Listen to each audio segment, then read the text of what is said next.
Je m'appelle Sabrina, j'ai 20 ans, je suis en prépa littéraire en Cagne. Il existe trois types de classes de section préparatoire, les littéraires, les scientifiques et également, qui sont moins connues mais qui sont très intéressantes pour leur déboucher, les sections préparatoires à caractère tourné vers les technologies.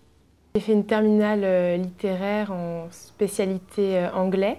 La terminale, je ne savais pas exactement quel cursus choisir et je n'avais pas envie de me spécialiser tout de suite. Les élèves de prépa viennent de différents bacs. Il y a autant des scientifiques que des littéraires ou des personnes qui viennent de bac ES. Le choix des élèves, il repose sur une triple motivation. D'une part, ce sont des filières sélectives et donc des filières d'excellence, c'est la première raison.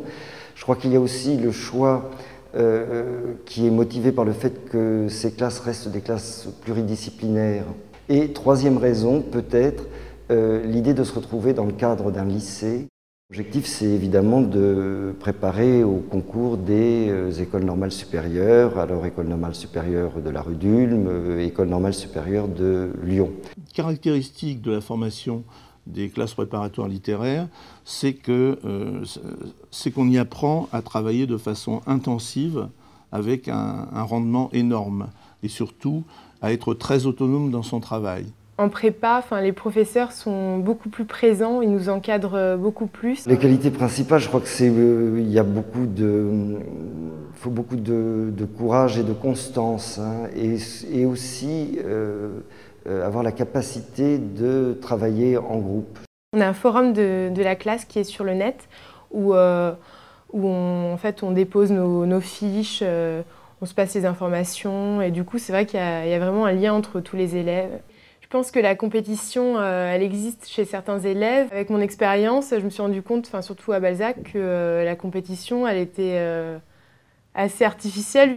Concernant le système des évaluations en prépa, on a des devoirs maison, on a des DST, donc des devoirs sur table qui sont surveillés, donc en général de 5 ou 6 heures. Donc ça, c'est de façon ponctuelle, c'est environ deux fois par trimestre, quelque chose comme ça.